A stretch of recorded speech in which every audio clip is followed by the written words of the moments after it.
Hello friend, स्वागत है मेरे YouTube channel happy king study GK में। तो गाइस इस वीडियो अपन बात करेंगे कक्षा 4 के हिंदी विषय के एक नए लेसन प्लान को लेकर। आज दोस्तों जो अपना प्रकरण रहने वाला है वो है झीलों की नगरी।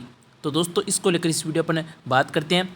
तो दोस्तों सबसे पहले आपको 3 कॉलम बनाने हैं। पहला कॉलम दोस्तों आपका क्रम संख्या, सेकंड कॉलम दोस्तों विशिष्ट उद्देश्य है, तीसरा जो कॉलम है वो है आपका अपेक्षित व्यवहारगत परिवर्तन। सबसे पहला पॉइंट है दोस्तों आपका विशिष्ट उद्देश्य में ज्ञानात्मक भी दोस्तों आपका पहला पॉइंट है नवीन शब्द। नवीन शब्द में दोस्तों आपको लिखना है विद्यार्थी पाठ में आए हुए नवीन शब्दों का प्रतिविज्ञान व प्रत्यास्मरण कर सकेंगे। फिर सेकंड पॉइंट है इसमें आपका वर्तनी सुधार। वर्तनी सुधार में लिखना है दोस्तों आपको विद्यार्थी पाठ में आए हुए शब्दों में वर्तनी संबंधी शब्दों में सुधार कर सकेंगे। इसके बाद में तीसरा पॉइंट है इसमें आपका उच्चारण संशोधन। उच्चारण संशोधन में लिखना आपको विद्यार्थी पाठ में आए हुए शब्दों का उच्चारण संशोधन कर सकेंगे। इसके बाद में चौथा पॉइंट है इसमें आपका विषय वस्तु का ज्ञान। इसमें लिखना आपको विद्यार्थी झीलों की नगरी नामक पाठ का प्रतिविज्ञान कर सकेंगे। और सेकंड है इसमें आपका विद्यार्थी झीलों की नगरी नामक पाठ का प्रत्यास्मरण कर सकेंगे। इसके बाद में विशिष्ट उद्देश्य में सेकंड पॉइंट है, दूसरा पॉइंट अर्थ ग्रहण करना। इसमें पहला पॉइंट है आपका सुनकर अर्थ ग्रहण करना। इसमें लिखना आपको विद्यार्थी पाठ में वर्णित भाव व विचारों को मनोयोग पूर्वक सुनते हुए अर्थ ग्रहण कर सकेंगे। फिर सेकंड पॉइंट है इसमें आपका पढ़कर अर्थ ग्रहण करना। इसमें लिखना आपको विद्यार्थी पाठ में भाव विचारों को मनोयोग पूर्वक पढ़ते हुए अर्थ ग्रहण कर सकेंगे। इसके बाद में तीसरा पॉइंट है विशिष्ट उद्देश्य में अभिव्यक्ति। अभिव्यक्ति में पहला पॉइंट है लिखित अभिव्यक्ति। इसमें लिखना आपको विद्यार्थी पाठ में वर्णित भाव विचारों को लिखकर अभिव्यक्त कर सकेंगे। और इसी में आपका सेकंड पॉइंट है मौखिक अभिव्यक्ति। मौखिक अभिव्यक्ति में लिखना आपको विद्यार्थी पाठ में वर्णित भाव विचारों को बोलकर अभिव्यक्त कर सकेंगे। इसके बाद में चौथा पॉइंट है विशिष्ट उद्देश्य में कौशल। कौशल में पहला पॉइंट है विद्यार्थियों में विषय के अनुकूल भाषा शैली अपनाने का कौशल विकसित हो सकेगा। और इसमें सेकंड पॉइंट आपका विद्यार्थियों में पाठ में आए हुए भाव एवं विचारों के प्रति चिंतन करने की कुशलता विकसित हो सकेगी। इसके बाद में पांचवा पॉइंट है अभिरुचि।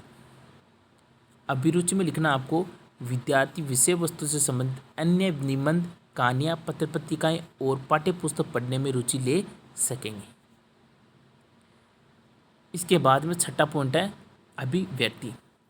अभिव्यक्ति में लिखना है विद्यार्थी झीलों की नगरी नामक पाठ का अध्ययन करने से उदयपुर जिले की ऐतिहासिक व दर्शनीय स्थलों के बारे में जानकारी मिल सकेगी। साथ में अन्य भौगोलिक स्थिति का भी वर्णन देखने को मिलेगा।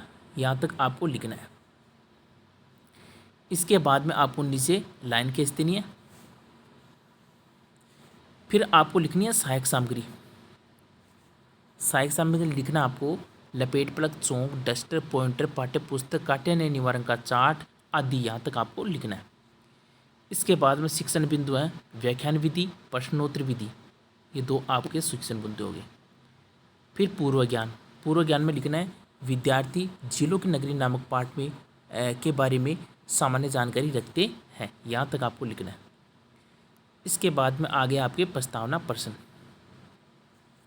प्रस्तावना प्रश्न में 3 कॉलम बनाने। पहला क्रम संख्या, सेकंड छात्र अध्यापक क्रिया और तीसरा छात्र क्रियाएं।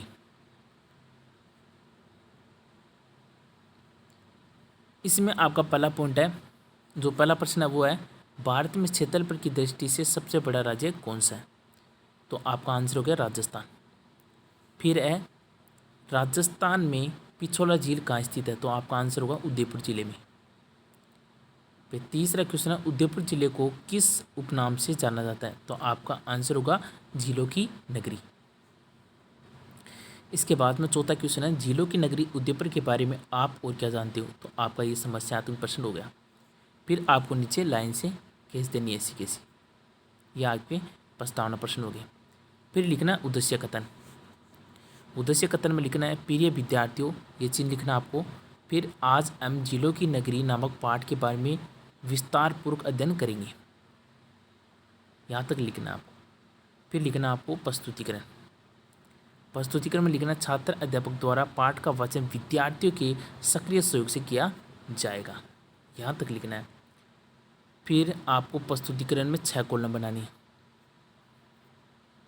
पहला कॉलम आपका क्रम संख्या का, सेकंड आपका शिक्षण बिंदु, थर्ड आपका छात्र अध्यापक क्रिया, चौथा छात्र क्रियाएं, पांचवा सहायक सामग्री और छठा श्यामपट्ट सार के। ये कॉलम बनाने के बाद में आपको दोस्तों मैं बड़ा कर रहा हूँ थोड़ा, जिससे कि आपको दिख सके। तो पहला पॉइंट आपको हो जाएगा शिक्षण बिंदु में सुनकर अर्थ ग्रहण करना।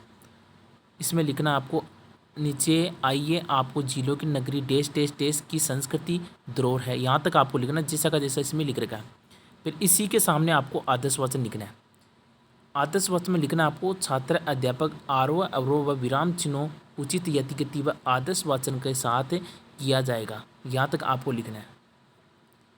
इसके बाद में नीचे आपका सेकंड पॉइंट है, इसमें पढ़कर अर्थ ग्रहण करना। पढ़कर अर्थ ग्रहण करना में आपको लिखना है अनुकरण वाचन। आगे इसमें लिख रखा है, इसके सामने अनुकरण वाचन लिखना है। इसमें लिखना है छात्र अध्यापक द्वारा कुछ विद्यार्थियों को अनुकरण वाचन का निर्देश दिया जाएगा। यहाँ तक आपको लिखना है। फिर आपको लिखना है भाषा तत्वों का ज्ञान। भाषा तत्वों के ज्ञान में लिखना आपको तीसरा पॉइंट है अशुद्धि संशोधन। इसमें लिखना है छात्र अध्यापक द्वारा विद्यार्थियों को अशुद्धि संशोधन कराया जाएगा। फिर इसी के नीचे सेकंड पॉइंट में लिखना आपको काठिन्य निवारण। काठिन्य निवारण में लिखना छात्र अध्यापक द्वारा विद्यार्थियों को काठिन्य निवारण करवाया जाएगा। फिर आपको काठिन्य निवारण में लिखना एक तरफ शब्द एक तरफ अर्थ। तो पहला शब्द हो गया प्रसिद्ध। प्रसिद्ध का अर्थ होता है मशहूर। फिर सेकंड होगा दर्शनीय। दर्शनीय का अर्थ होता है देखने योग्य। फिर तीसरा है पर्वतमाला। पर्वतमाला का अर्थ होता है पहाड़ों की पंक्ति। ये तीनों आपको शब्द लिखने हैं ऐसे कैसे। फिर दोस्तों आपको जो पढ़कर अर्थ ग्रहण करना है, इसी के सामने यहाँ पर ये जो छात्र क्रिया में है ये आपको ऐसा कैसा लिखना है। इसमें लिखना आपको छात्र अध्यापक के निर्देश अनुसार विद्यार्थी उचित गति यति गति आरोह अवरोह व विराम चिन्हों के साथ अनुकरण वाचन करेंगे। यहाँ तक आपको लिखना है। फिर इसी के आगे आपको दोस्तों सहायक सामग्री में लिखना है लपेट फलक, डस्टर, चौक, पॉइंटर, पाठ्य पुस्तक और काठिन्य निवारण का चार्ट। यहाँ तक लिखना है। यहाँ तक लिखने के बाद में दोस्तों चौथा पॉइंट है इसमें विषय वस्तु का ज्ञान। विषय वस्तु के ज्ञान में आगे लिखना आपको इस पाठ से उदयपुर जिले की राजनीतिक, ऐतिहासिक, भौगोलिक, सांस्कृतिक स्थिति की जानकारी मिलती है। यहाँ तक लिखना है। फिर पाँचवा पॉइंट है इसमें मौखिक अभिव्यक्ति। मौखिक अभिव्यक्ति में दोस्तों आपके जो भाव विश्लेषण के प्रश्न है वो आते हैं। तो आपको भाव विश्लेषण के प्रश्न लिखने दो। पहला है नेहरू उद्यान कहाँ स्थित है, तो आपका आंसर होगा उदयपुर में। फिर सेकंड क्वेश्चन है इसमें महाराणा प्रताप के घोड़े का नाम क्या है, तो आपको लिखना चेतक। ये आपके दोनों क्वेश्चन हो गए। फिर आपका छठा पॉइंट हो गया पढ़कर अर्थ ग्रहण करना। इसमें आपको फिर से आपको मौन वाचन लिखना है। मौन वाचन में लिखना आपको छात्र अध्यापक द्वारा विद्यार्थियों को मौन वाचन का निर्देश दिया जाएगा। यहाँ तक लिखना है। फिर सातवां पॉइंट है इसमें पाठ्य उपरांत मूल्यांकन प्रश्न। पाठ्य उपरांत मूल्यांकन प्रश्न में दोस्तों आपको 2 प्रश्न लिखने हैं। पहला प्रश्न है फतेह सागर झील के किनारे कौन सी वेधशाला स्थित है, ये पहला प्रश्न हो गया। फिर दूसरा प्रश्न इसमें राजस्थान का कश्मीर किसे कहा जाता है, तो ये आपका दूसरा प्रश्न हो गया। ये 2 प्रश्न आपको नोट डाउन करने ऐसे कैसे। फिर आपको लाइन खींच देनी और इसको बंद कर देना यहाँ से यहाँ तक। फिर इधर दोस्तों श्यामपट्ट सार में, अब श्यामपट्ट सार में दोस्तों आपको ये चार्ट बनाना ब्लैक चार्ट। ब्लैक चार्ट पे एक तरफ आपको शब्द लिखने, एक तरफ आपको अर्थ लिखना है शब्दों का। थोड़ा बड़ा कर देता हूँ मैं, दिख जाए जिससे आपको। जैसे प्रसिद्ध, प्रसिद्ध का अर्थ होता है मशहूर। सेकंड है दर्शनीय, दर्शनीय का अगर अर्थ होता है देखने योग्य। फिर तीसरा उत्कृष्ट, उत्कृष्ट का अर्थ होता है श्रेष्ठ। तीसरा चौथा अद्वितीय, अद्वितीय मतलब जिसके समान दूसरा न हो, ये अर्थ लिखना आपको। फिर पहाड़, पर्वतमाला, पर्वतमाला का अर्थ होता है पहाड़ों की पंक्ति। ये आपको ब्लैक चार्ट पे चिपकाना है ऐसा कैसा। फिर ये आपको ऐसे कैसे लिखने के बाद में नीचे आपको मूल्यांकन प्रश्न बनाने हैं। थोड़ा बड़ा कर देता हूँ जिससे दिखाई दे सके आपको। ये आ गया, बड़ा हो गया। फिर आपको मूल्यांकन प्रश्न लिखने हैं। पहला प्रश्न हो गया झीलों की नगरी किसे कहा जाता है, यह आपका वस्तुनिष्ठ प्रश्न हो गया। इसमें 4 ऑप्शन है ए भरतपुर, सेकंड जोधपुर, तीसरा कोटा, चौथा उदयपुर। इसके बाद में सेकंड क्वेश्चन हो गया पिछोला झील किस जिले में स्थित है, तो यह आपका तिरलो गुजरात प्रश्न हो गया। भाई तीसरा प्रश्न हो गया महाराणा प्रताप का सहयोगी कौन कौन थे, ये आपका नीलक गुजरात प्रश्न हो गया। फिर चौथा जो लास्ट क्वेश्चन है वो आपका झीलों की नगरी उदयपुर पर लेख लिखिए, ये आपका निबंधात्मक प्रश्न हो गया। तो दोस्तों ये आपके मूल्यांकन प्रश्न है।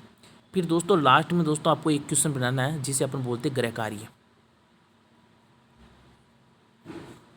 गृह कार्य में आपको लिखना है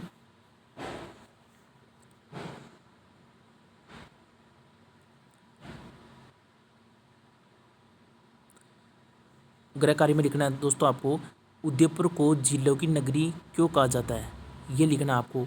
समझाइए यहाँ तक, यह आपका गृह कार्य होगा। उदयपुर को झीलों की नगरी क्यों कहा जाता है,